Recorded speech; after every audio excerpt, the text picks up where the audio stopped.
Hello everyone and welcome to another Just Bleed Radio preview show. This time for 2024's final UFC card, UFC 310 Pantoja vs Asakura in Viva Las Vegas, which is a real banger of a card, plenty of fun fights to look forward to. We'll be covering the main card, and by we, I mean of course myself, DangerMouse, with regulars LazyBed and No Special, and I've also bullied Dave into joining us again. I've said he can have February the 29th off next year. No fancy intros for this one, just a reminder to please like and subscribe. It only takes a second, it costs you nothing, and it means a lot to all of us. And so, with no further ado, we can jump into making some picks. Just to clear things up, these are all our personal picks, we don't discuss them before the show, and we are going to go from bottom to top, finishing with the main event. So let's crack on. And first up, at featherweight, we have Nate the Train Landwehr versus the Korean wonder boy Choi Do-ho. And I'll let Austin take this one away, please. Yes, the Korean Superboy. He was hot for a minute and kind of, it was sputtered out, not too bad. And he also had to do service. I believe it's 2 years. But no, if he's still half of the fighter that he was, he's got some decent boxing. The problem is that his head movement usually doesn't follow. Usually, is the type to take a punch to give a punch, and usually his punch lands harder. Whereas he's fighting Nate Landwehr, who's also older, but is was a maniac, still is kind of a maniac, a dangerous fighter, but he's kind of done the thing where he's transitioned from being an absolute insane human being to he's a crazy fighter who's smarter about how he fights, which is interesting to kind of note. So I'm imagining a decent little scrap, nothing too crazy. I mean, then again, I say that, and there might be a fucking barn burner in the first fight of the night, but that changes all this shit. But no, I think it should be an interesting fight overall. I believe Choi has less experience, but almost the same amount of miles. And I'm imagining that might come into play later in the fight. I'll say if I would favor Choi just because his age and his power, but Landwehr is also one of these guys who ends up finding ways to win when he shouldn't. So this one's the odds kind of depict this one as kind of a close fight, and I think they got it right. So I would favor Choi, but Landwehr's he's a real dog in this one. So Oh yeah, man. Nate the Train on JBR, baby. Oh man. Nate the Train, dude, he's fun as fuck, obviously. One of the more enjoyable and bigger characters on the roster. Clarksville, Tennessee, let's fucking go. Nate Landwehr, come on, baby. But he's kind of an idiot. He's kind of a donk. He fights like a fool. Doesn't really conserve his gas tank very much. Likes to blow his load early, and that's always worrisome and troublesome. Especially getting up to 36, his advanced age. Yeah, tough out on any given night, but he does have a level cap, you know. And when you put him up against a certain kind of guy, I think he's kind of bound to fall short, just like his hairline. So, Duho, on the other hand, not much of a superboy anymore himself, being 33. Might need to consider changing that name to Superman. But like Austin mentioned, everyone, of course, does remember his time away for the military service. I think that could have served him well with his proneness to get into scraps. That time off might have done him some good, actually, and saved his chin and his brain health some. That could be a difference maker in this fight.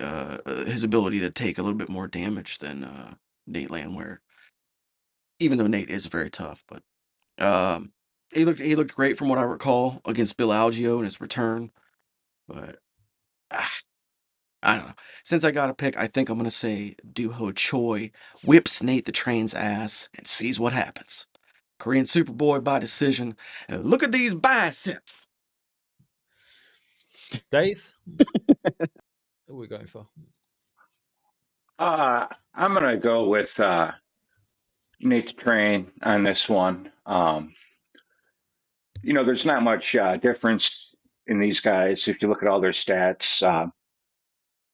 I think though, Dooku has actually got a lot more fight mileage on him, and I think he can't take serious abuse. And some of those wars and losses that he took early in his career are still affecting him. And I expect Nate Landwehr to have more kind of fighting spirit and more ability to take damage. And I expect him to kind of just punish him and get the job done. Decision, probably. Yeah. Okay. Yeah, as we know, these lighter weights are not exactly my favorite divisions. I did do a quick bit of research. I did find that Choi had since 2016, he fought 2016, 2018, 2019, lost all those three versus Cub Swanson, Jeremy Stevens, Charles Jourdain. Came back in 2023 for a draw against Kyle Nelson, and then he beat Bill Algeo that Lazy just talked about by TKO submission to punches. I'm probably going to go with Nate the Train Landwehr on this one. He's the favourite. I don't know enough about the two of them to really differentiate very much. But Choi, with those three losses, I know they're quite a while back now, but yeah, I think I'll be going for Nate the Train Landwehr on this one. And with that, we'll go on to the next one. So next up, it's Lazy's favourite Bible bashing flat earther Bryce Mitchell. At 5 feet 10 inches tall, this mixed martial artist also weighed in 146 pounds. In 17 fights, his record 15 victories. Versus everyone's favourite butt scooting Gracie, the man who's attempted to destroy the Gracie reputation all on his own. Man. So what you got on this one, Lazy? Let's see. All right, I'm going to do my little stand-up set here. Okay. How do you handicap a fight between a guy who stapled his balls to a board and another guy who butt scoots until his balls have rug burn? Well, much like Bryce on a late night phone call, you gotta make the best of a sticky situation. Now that's what I call it. Wait a minute. I thought your father was your mother because she had a penis. What? Now I had heard coming into this that both these men were very, very relieved to have the old gloves back. That's what I've heard. They're very relieved to have those old gloves back because they were uncomfortable with the slight curvature of the other ones. They didn't like that. That curve was throwing them off. Seriously though, I hope they check both these guys prior to the fight for not only PEDs but also IEDs. Because they look like they would both be the Gomer Pyle in rival local militias. That's just an observation there. We got the Holy Roller versus the Doobie Roller. Rumor has it that Crone was living with Thug Nasty on Bryce's farm. Unfortunately, every time Bryce went to hang out with Crone, he was out in the pasture flipping cow patties. Trying to find them shroomies, baby. No shrooms, no shrooms. Along with any purse and win bonuses, the victor of this bout is also being awarded a 6-month supply of ivermectin for the cold and flu season. I can't believe that I even have to pick a winner in this, but I guess if I gotta, I'm gonna regretfully go with Bryce Mitchell. I got a feeling, though, the real winner is gonna be us with whatever kind of post-fight celebration we get in this one. Yeah, that should be fun. Dave, who are we going for? On this one, I'm going to have to go with Bryce Mitchell. I think it's fun matchmaking, but skill-wise, it's almost criminal matchmaking. Bryce Mitchell is a somewhat complete MMA fighter that specializes in grappling, but he has striking. But he has really tricky, fun grappling. Kron Gracie is a BJJ guy, kind of just doing MMA on the side. Not really complete in his game at all, and Bryce's overall game in MMA grappling should just kind of wax him. I expect Bryce to kind of do whatever he wants and get a pretty easy decision. He won't sub him probably, but he'll get the decision. Yeah, I'm kind of thinking along those lines. I'm slightly more of a fan of Bryce Mitchell than Lazy is. I find him amusing more than anything else, to be fair, but at least he is entertaining. Whereas Kron Gracie is definitely not entertaining from the fights I've seen him in the past. I do not need to see someone shuttle across the floor on their ass. So, yeah, it's a nice, easy choice for me, Bryce Mitchell. As Dave said, it might be a TKO, it'd probably be a decision. I don't like to go too accurate on these. Unless your name's Dakota Ditchever, I don't really want to pick a decision how you're going to end a fight. Austin? Well, both of these men do not like the curvature of the sphere that we currently reside on. So, I mean, you would have thought one of them would have had the sense knocked back into him. But as Tony was had told me, showing him the curvature of the Earth would probably not break his brain, but make him doubt what he's actually seeing, and then double down on it. So, neither here nor there.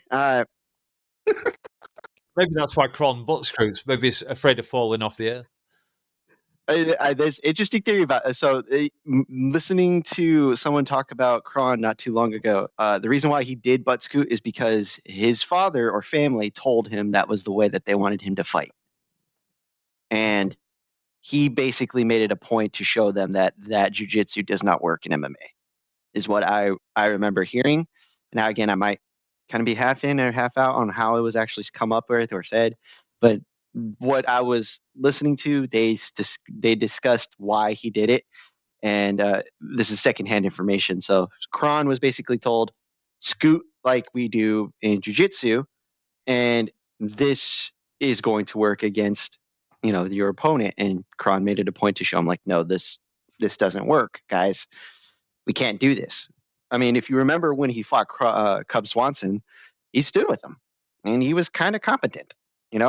I'll favor Kron because at least he has the ability to break down reasons for things, unlike the other guy who, tried to stand with Josh Emmett. one of the heaviest hitters in this division. So I don't know. We'll see.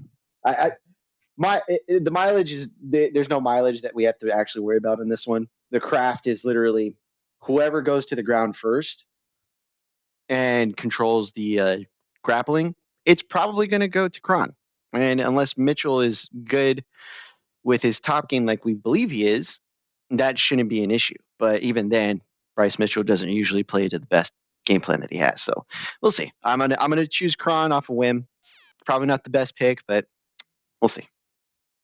Okay. We're all done with that one, I believe. So next we're up to the heavyweight division for a rematch between the man voted least dedicated mixed martial arts fighter, by me that is, and Alexander Volkov, who recently beat Sergey Pavlovich in a very one-sided 3-round fight. So at heavyweight, Cyril Gane versus Alexander Volkov. Let's let Dave take this one away. All right, for this one, I'm going to pick with my heart and not necessarily who I think is going to win. I think it's a really close fight. It's a rematch, so I'm just going to go with who I want to win. And I want Alexander Volkov to win. I hope he just kind of picks him apart. And I think Cyril's got the better kickboxing, but I hope Volkov uses his reach and just kind of puts it on him and gets a decision win. So Alexander Volkov. Okie. Austin? Yeah, I'm not sure if you guys remember how that first fight went. It was competitive. Volkov was in the fight. He was losing, but he wasn't getting his ass kicked. He was competitive. Gane actually got caught a couple of times in the face and was bleeding pretty bad from his nose, at least if I remember correctly. And that was like the most competitive fight that he had to that point, other than the Ngannou fight, right? And then if you remember, Gane is kind of lackadaisical when he fights.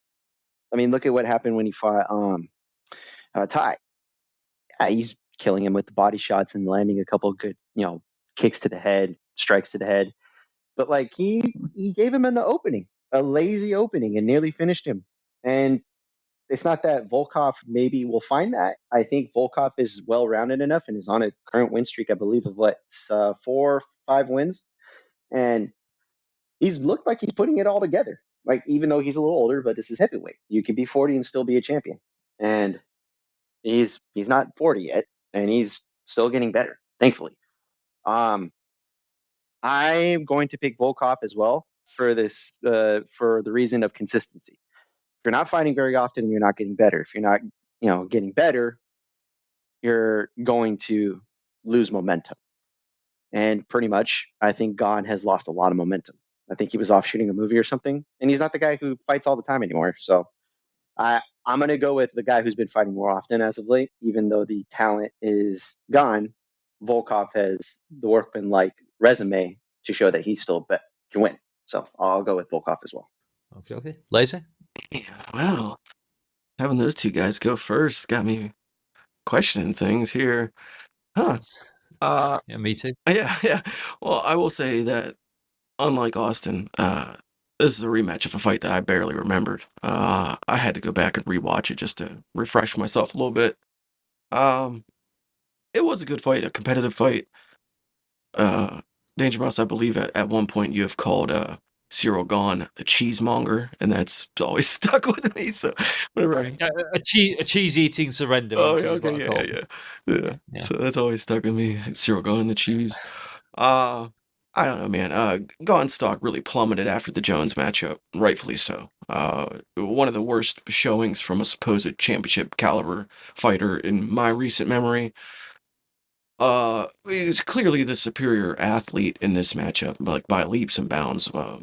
But Volkov is really experiencing like a late career resurgence. He's finding success. He is staying relevant in the heavyweight division, and unlike Gahn, who has been out of the picture since that loss to John, he's even remaining a threat to finish fights, like we've seen in his last few. So, plus he's got the whole combing his hair in the corner gag now, and Yes, that's true. he's always been one of those guys too. Like if he, like Dave mentioned, if he was just a little bit better at being able to utilize his length and his frame, he could have possibly been a champion. Like he's got the size and the stand-up skills and the ground skills to go with it that are kind of rare in the heavyweight division. So if he would have used and utilized his length better throughout his career, I think he would have found a lot more success. So it kind of sucks that he's just sort of figuring out his game at this point. But I want to go with Volkov, like Austin and Dave said. I think he's somehow the more likable guy of the two, and I think that he's got a good thing going right now in his career. And I really don't love Cyril Gahn, but I just think that Gahn's going to be too quick and too sharp for the big Russian. And there's always that odd chance that Volkov can push the wrestling and find some success like he's had in recent fights. But yeah, I think that Cyril Gahn's just going to be a little bit too quick for him. So I think a decision victory for the Frenchman. Yeah, we all know Cyril Gahn. Well, from our intro, we know Cyril Gahn's not my favourite person. We've actually had two Out for Blood recipients on this card again, Lazy. Your boy Bryce Mitchell and my boy Cyril Gahn. Oh, yeah. Yeah, I can see maybe if Volkov can get it to the wrestling. We know Gahn has been exposed by John Jones, and we know that he hasn't been practicing very much wrestling on the movie set. I can't imagine him doing anyway. Still hasn't gone to Dagestan to learn how to wrestle. But yeah, he's younger, he's faster, he's a pretty good striker. So yeah, I think as much as I'm not his biggest fan, I think I will be heading towards Cyril Gahn in this one. I won't be upset if Volkov wins though. But as Austin said, he's on a 4-fight winning streak, so maybe he can pull it off. Yeah, one point I'd like to bring up about this fight real quick.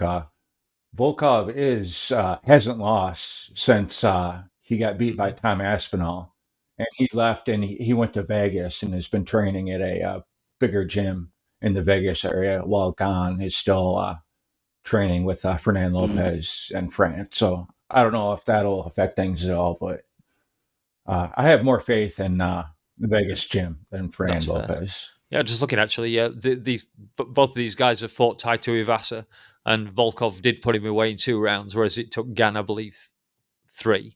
A bit of a bonus there. Yeah, that's also MMA math though. So it's like, it's a tough one. This one's, I think if there's a toss up that shouldn't be like as lopsided as the odds show, I think this one would be closer to the toss up. Yeah, I quit betting, but if I was betting, I would stay the hell away from this one. Yeah. Snowblower's not going to play for itself, Dave. I'm never going to financially recover from this. All right, okay, and now for the welterweight fight, which may be the fans' favourite fight of the card, between our Kazaki killer and Laura Sanko's shivering-inducing Shavkat the Nomad Rakhmanov, and dare I say one of the least popular UFC fighters, Ian the Future Machado Gary. And as much as Ian messed up earlier in the year, he does deserve praise, I think, for coming forward to put his own 0-loss record at risk by facing the man that no one else wanted to really wanted to fight, following that other bloke pulling out of the original championship fight. Can't remember his name for some reason. And I'll take this one away. Yeah, welterweight match. Shavkat with all 18 fights by finish. It's a coin flip to see which one he'll do. It could be a knockout. It could be a takedown. I think for this one, Gary's got to hold the center of the cage and try and keep Rachmanov at a distance and point fight him almost. Maybe try and land a couple of head kicks on him. But Shavkat's that head that he just soaks up punishment. We've seen him hit pretty solidly, probably harder than Ian Gary hits, and he's just ate it up and then carried on. So yeah, I think we're going to see Shavkat do it. A result for Gary, I think, would be if he managed to take this to points, if he somehow managed to scrap it out over 5 rounds. If it had been a 3-round fight, I might have gone for Gary, but I think over 5 rounds, Shavkat's going to eventually impose his will. He will get Gary up against the cage. He will grind him up there. He will probably get a trip, and then I think it's going to be a lot of trouble for Gary. Although he has been training at that Brazilian gym, as far as I remember. So maybe his jiu-jitsu has improved a great deal since he fought MVP. So yeah, Shavkat Rachmanov for me. I'm not going to pick the method. It's one or the other. 50-50 coin flip, KO, submission. No idea which one, but yeah, Shavkat for the win. And let's have a think. Lazy, let's have you on this one. All right. Oh, that's me in the corner. That's me in the spotlight, losing to Kazakh. Oh boy. Oh, Mr. Machado. All kudos to you and the cojones on you for stepping in and taking this fight on behalf of my guy Bully B. I'll say your name. I know your name. Bilal Muhammad, you're my guy. But son, Ian Gary's son, Edit that out, Dave. Rachmanov is an extremely hands-on guy, and he prefers to be the one doing the finishing. So there's that factor. Although Ian too is undefeated, maybe not as prolific of a finisher. Yeah, this is gonna be a fucking hell of a fight, man. Like I can't believe that the UFC has even given this fight to us. I really didn't foresee them putting these two guys against each other this early on, while they're both still undefeated. Although it's going to be a huge draw, it's definitely going to be something that the fans are going to tune in to see. Likely more so than the main event, even. So yeah, man, it's going to be a hell of a fight. Yeah, the footwork of the Irishman could present problems for Shavkat, as he is very skilled at sticking to the perimeter, so he can watch and avoid being touched.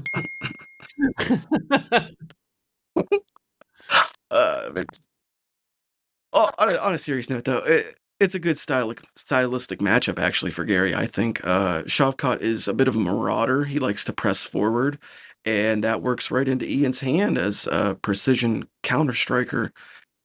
It's difficult for me to see a scenario where Gary doesn't find himself in a few, at least, like, precarious situations throughout the fight, but as we've discussed before on this very show, Rachmanov isn't really the greatest wrestler. He's not extremely profound in that department, so he's just really strong and tenacious.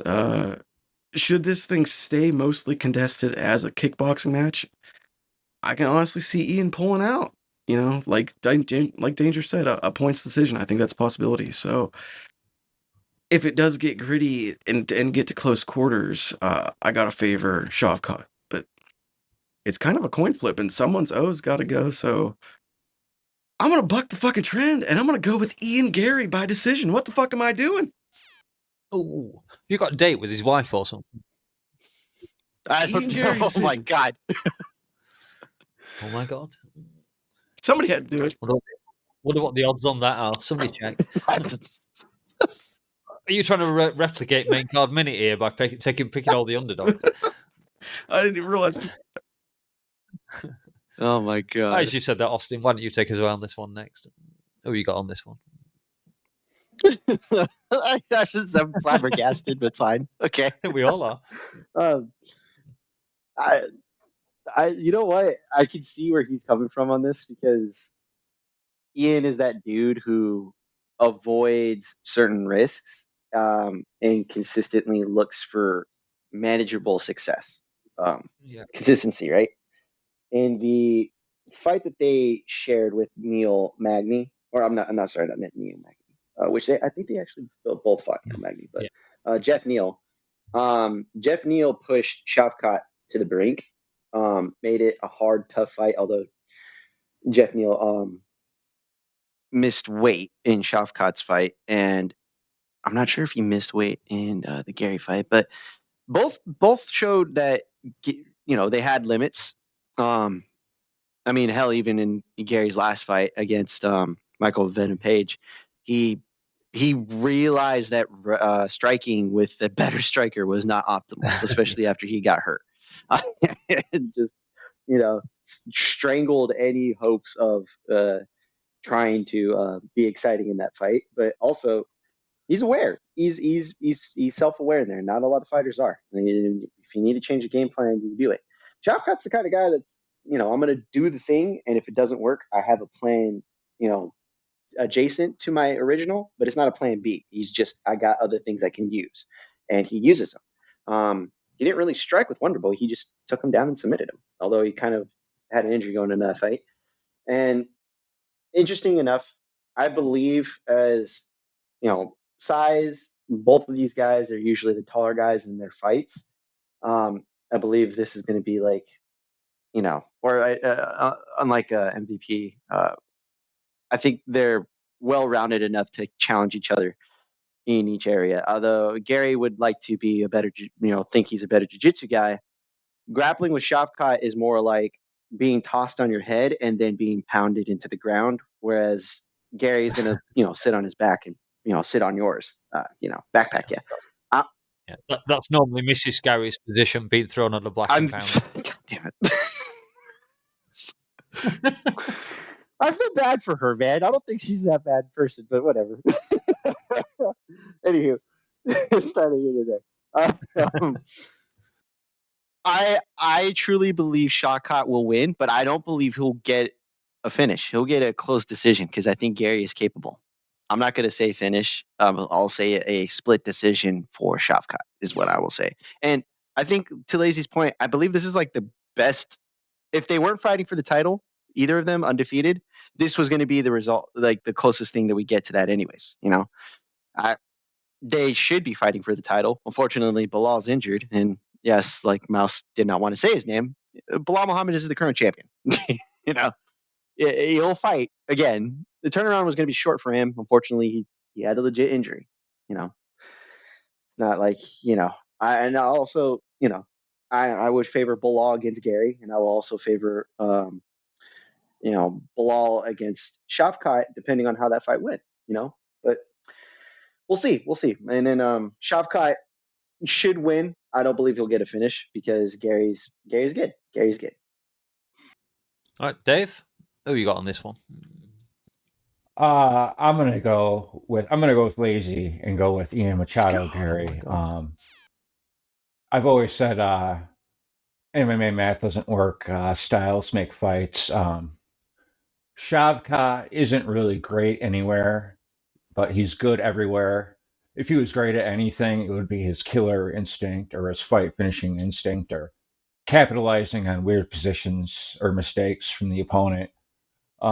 Gary has good footwork. He's the better striker. He's also decent everywhere, and decent enough and young enough to stay out of problem areas from Shavkat. And I think his height will actually play an advantage in clinch-like situations. And I expect him to kind of use his mobility and get a win with his striking decision win. Okay. And that just leaves us with the main event between Pantoja and UFC newcomer Kai Asakura, who joins the UFC from the Japanese MMA organization Ryzen. I don't know very much about Asakura myself, which is lucky because I'm just going to give this one to Austin straight away. Thank you, sir. I like this fight. As messy as the flyweight division is, this is usually the UFC does not do this. What they usually do is they put him in there in the deep end of the pool, which is, the top 10 or top 15. They've done it with Michael Venom Page. They've done it with Chandler. If they've done it, it's usually because they've acquired another promotion and putting that person straight into a title fight that was a champion. They did it when Benson Henderson was the lightweight champion, and Gilbert Melendez was the Strikeforce champion, lightweight champion, and that was a close fight. I think what we're doing here is the UFC acquired Kai Asakura's contract from Risen, and he's not the only fighter from Risen to come over. So, interesting point. Manuel Cape has a victory over him, and as well as Kyoji Horiguchi. And Kai is kind of he's good, but when it comes to guys of a certain caliber, he has traded wins and losses. But he's primarily a good fighter. The younger brother to the other Sakura brother, who Lazy had mentioned is in a video game, so that's also fun. But I love Alexandre Pantoja, also known as Alex Pants. He is a workman of a champion. He is a workman-like fighter for the flyweight division. He just wants to get in there, do his job, and if he wins, great. If he loses, he wants to come back and prove a point. Pantoja right now has 3 title defenses within, I think the year, if I'm not mistaken. Is that correct? Within a year time of him being a champion, maybe. I'll check in a second. Because he defended it again. He took it from Moreno. He defended it against. He fought Usyk, Royval. Royval, and then Moreno. Moreno in reverse order there. Okay, so this would be his 3rd title defense, correct? Yeah. Okay, yeah. So I got that wrong. That's my bad. This would be his 3rd title defense, and he's not even in the fighter of the year discussion because everyone's all crazy about Potan, or Ilia Topuria. I will lean with Alex Pants because I think he's a steady champion. Although Kai is kind of like not a loose cannon per se. He's kind of one of those dudes who's an action fighter who can just kind of take the fight away from anybody. But again, he hasn't fought the caliber of opponent that's already available inside the UFC. He's kind of fought, guys that are available to him. And that's not, again, Manuel Cape is one of those. And when Kyoji, he had a trilogy with Kyoji Horiguchi. Horiguchi lost the first fight and then won the next 2. So this is a great fight and for the division. And I doubt it's going to be lackluster. Matter of fact, I think it's going to be the fight of the night, bar burner. But at the same time, I know a lot of fans are not going to pay attention to this fight because it's small people, oh, if I could beat him up, I'm a casual, fuck it, small guys, it's like, these are good fighters. These are good fighters. And we want the UFC to do more of this, I wouldn't have put Kai in the title fight, but, hey, fuck it. Why not? Let's have fun. I'm going to lead Pants, although I think it's going to be a great fight. Dave? I think I'm going to have to go with Kai Asakura by decision. Similar to the last fight, I think both these fighters are pretty good everywhere, but not great anywhere. It's a lot. I hear it's a lot harder to remain the champ than it is to win the belt. And Pantoja's got a few title defenses now, and he's making a lot of money, and probably living pretty comfortable. And Kai has to be hungry as shit, and he's never had. I mean, he's had the Rising title, but nothing like the UFC. Like, he's probably training for this, or he's going to be more prepared for this than any fight that he's ever had. And like Austin said, he had that trilogy with Horiguchi. He lost Manel Kape, but he also beat him one time. Like, he kind of does that with a lot of his fights. He's traded win and lost with other people too. So I think these both fighters are kind of comparable with their overall skill levels everywhere. But I think Kai is hungrier, and he's going to use his height well, and he'll get a decision win. And Lazy? Well, yeah. I first I'd like to agree with Austin. I think this is going to be a very fun fight, mistakenly under the radar fight. Just because they are smaller guys and they don't really necessarily receive the credit that they deserve, but it is going to be a championship title fight that everyone should be tuned into. A big debut from a guy that I really wasn't too familiar with prior. I hadn't spent a lot of time watching Ryzen or any of the prior promotions that he'd been in, but I did go back and watch a bunch of highlight clips and stuff prior to this, and one thing's glaringly apparent. Asakura is a fucking dangerous man on the feet. That guy can throw some hands, very nice boxing, very, very crisp, very clean, but he does leave a lot of openings, which that could kind of come to bite him in the ass here against a guy like Pants, who does have a full toolkit while not maybe necessarily being the best in any one area. I think that's actually what Kai Asakura described him as. He's good in all areas, but he's not great at any of them. Yeah, and that that could be in a lot of ways that's what makes him a champion and the champion that he is, a 2-time, now looking for a 3rd time defending champion, is he is a jack of all trades. He can do it all, but that leaves the ability to be exposed. So it's going to be a tough fight. A lot of the fights on this card are actually pretty solid matchups, and despite the odds, should be pretty competitive throughout. A glance at the records does show that Kai has a lot of really good experience, but the more glaring thing to me is just some of the names that he lost to, like Dave mentioned, the Horiguchi, Manoa Cobb, Ogi Kubo. These are all names that I recognize, but that's kind of the rub, though. They're names that I recognize as guys who would likely lose to Pants. Kai does seem to have really good killer instinct, as evidenced by his record, 16-21 career wins via finish, majority being knockouts. Pantoja has 18 of his 28 career wins via finish himself, but the vast majority of those are subs. Asakura, however, never been submitted, but he has been KO'd. Pants, his last finish from strikes was 5 years ago against Matt Schnell, so that kind of tells you everything about that. I think we're basically looking at a fight here that's mostly guaranteed to go the distance, even though it's going to be a fun barn burner of a fight. I do think it goes to the cards, and I think it's probably a smart thing to bank on multiple minutes of control time and backpacking. It's going to be a lot of that going on. In the end, though, I think that Pantoja probably grapples and stifles Asakura. I think that he'll probably threaten mildly with a couple of submissions throughout the fight, nothing major, but he'll likely win a pretty clear majority decision. Okay. Yeah, this is one I didn't know. I didn't know anything about Kai Asakura before I saw his name for this fight. I've done a tiny little bit of research, not very much. He does seem to have a lot of power in his hands, and he's very confident in it as well. I don't think he's particularly scared of taking a punch if he knows he's going to land a very good one of his own. The other thing with Pantoja, he's not quite there yet, but he's 34 years old. He's knocking on that magical 35 stat for champions. And we know that kind of deteriorates even further the lighter the weight you go. So 34, he's really pushing it. He struggled against, I can't say he struggled against Usyk. Usyk kind of gave that fight away. But I could see Kai Asakura maybe not doing that stupid mistake and getting this win. So I'm hedging towards Kai Asakura at the moment. But I could well change my mind on the day. I'm really struggling on this one.